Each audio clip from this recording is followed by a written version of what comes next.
Assalamualaikum warahmatullahi wabarakatuh. Di sini saya akan mempresentasikan tentang materi yaitu framework dan alat pengembangan web semantik. Sebelum kita lanjut ke materinya, izinkan saya untuk memperkenalkan diri saya sendiri, yaitu nama saya Mujahidin Harisa dengan NIM 21214073. Untuk prodi yang diambil yaitu Teknik Informatika semester 7. Kita langsung ke materinya saja. Apa itu framework dan alat pengembangan web semantik? Yaitu pendekatan yang berusaha membuat web lebih mudah dipahami oleh komputer. Nah, ini memungkinkan informasi di web untuk diorganisir dan dihubungkan dengan cara yang lebih terstruktur dan bermakna. Nah, ketika kita mencari atau googling, terus kita salah ketik atau apa, nah fungsinya web semantik itu untuk membantu komputer agar bisa memahami apa yang kita cari. Jadinya bisa dibilah satu-satu tuh apa yang kita cari. Nah, itu yang akan direkomendasikan oleh uh, web atau situs tersebut.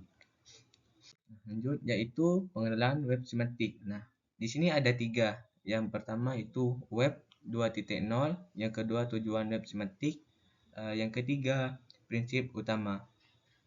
Untuk tujuan web 2.0 ini menawarkan interaksi dinamis dan konten yang dihasilkan pengguna.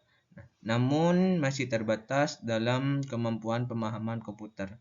Nah, untuk web 2.0 ini pemahamannya untuk komputer itu masih terbatas, tidak seluas web-web sekarang. Nah, terus tujuan web semantik yaitu membuat web lebih mudah dipahami oleh komputer, memungkinkan pencarian dan integritas data yang lebih cerdas. Seperti penjelasannya di atas. Nah, untuk tujuan web semantik ini membantu komputer untuk supaya lebih cerdas memilah kata-kata itu. Yang ketiga yaitu prinsip utama. Nah, prinsip utama ini membuat informasi di web lebih terstruktur dan bermakna, menggunakan ontologi dan metadata untuk memberikan konteks. Selanjutnya yaitu layanan cloud computing. Layanan cloud computing ini juga dibagi menjadi 3 bagian. Yang pertama yaitu ontologi. Ontologi ini membuat skema yang mendefinisikan konsep, properti, dan hubungan antar data. Ini fungsinya ontologi. Terus fungsi metadata yaitu data, data namanya data itu tentang data, memberikan informasi kontekstual tentang sumber, format, dan makna data. Yang terakhir yaitu bahasa markup semantik. Ini seperti XML, RDF, dan OWL digunakan untuk mempresentasikan data dan ontologi. Lanjut, di sini ada bahasa markup semantik. Untuk bahasanya ada XML, RDF, dan OWL. Nah, tujuan XML ini struktur data. Contohnya definisi skema untuk data produk. Yang kedua yaitu RDF.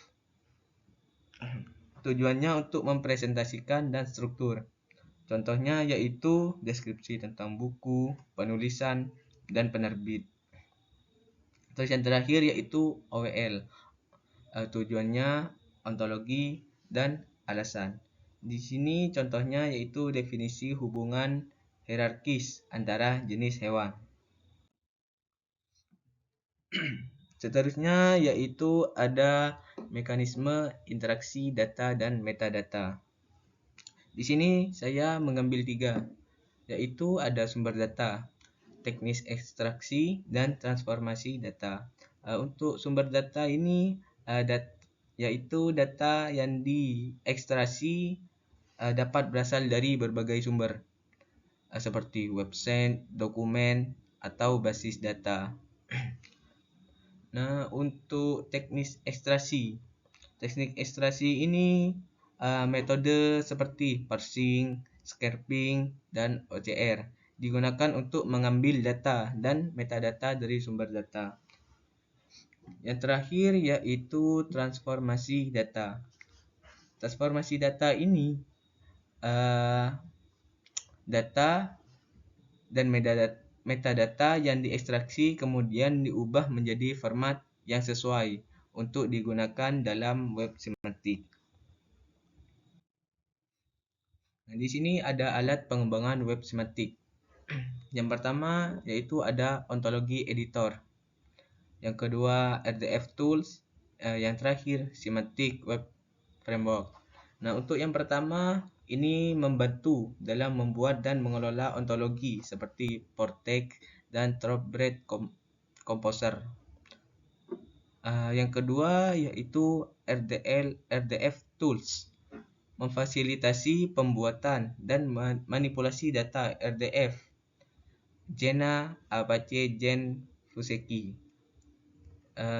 Yang ketiga yaitu menyediakan struktur dan komponen untuk membangun aplikasi web semantik seperti Apache Gen Semantic Web Service. Selanjutnya yaitu ada studi kasus implementasi web semantik. Nah, di sini ada 3. Yang pertama yaitu e-commerce, yang kedua kesehatan, terus yang ketiga pendidikan. Nah, untuk e-commerce ini rekomendasi produk yang lebih akurat berdasarkan preferensi pengguna, pencarian produk yang lebih canggih. Fungsinya e-commerce ini kan untuk pencarian produk yang lebih canggih atau yang terbaru yang bisa membantu seseorang untuk mencari itu. Yang kedua itu kesehatan, integrasi data medis untuk riset dan diagnosis, pengembangan sistem berbasis pengetahuan medis. Sama dengan kesehatan nih, pasti berhubungan dengan medis kan. Tapi dalam bentuk web. Yang ketiga yaitu pendidikan.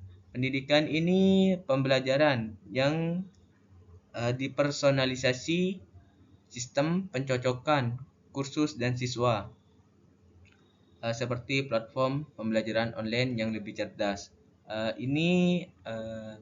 Pendidikan ini membantu seseorang untuk sistem pencocokan atau kursus siswa atau mahasiswa gitu, supaya pencarian datanya itu lebih akurat.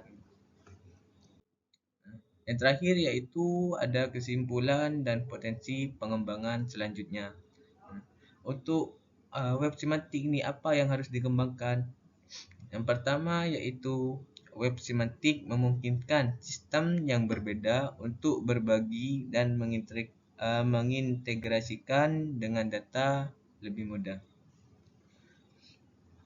Untuk pengembangan selanjutnya ya, agar web semantik ini membantu website atau apa bisa mengintegrasikan data dengan lebih mudah. Sama kayak penjelasan yang di awal itu. Ketika kita atau salah ketik atau salah mencari, bisa merekomendasikan sesuai apa yang kita cari dengan mengelola perkata itu. Yang kedua yaitu pengalaman pencarian yang lebih cerdas dan relevan, di mana mesin pencarian memahami makna data. Nah, ini juga sama kayak barusan itu kan. Kata-kata itu dipilah dan dipahami maknanya, yang apa yang kita cari. Contohnya ketika kita cari sesuatu pas salah pencarian atau salah ketik. Nah, untuk permohonan pengembangan selanjutnya itu web semantik ini bisa membantu kita dengan lebih cerdas. Namanya komputer, lebih cerdas dan relevan untuk memahami makna-makna datanya. Terus yang ketiga yaitu otomatisasi tugas yang kompleks seperti analisis data, pemrosesan informasi dan pengambilan keputusan. Terus yang terakhir yaitu membuka peluang untuk inovasi baru dalam berbagai bidang seperti ilmu pengetahuan, bisnis dan kehidupan sehari-hari. Nah, ini juga membantu seseorang untuk supaya dapat referensi baru, pengetahuan baru ketika kita mencari ilmu pengetahuan kayak mencari sesuatu yang masih baru di kita. Terus bisnis, gimana cara berbisnis dan kehidupan sehari-hari.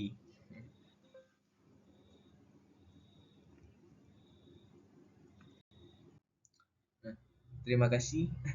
Itu saja presentasi yang bisa saya sampaikan. Eh, Kurang lebihnya mohon maaf. Assalamualaikum warahmatullahi wabarakatuh.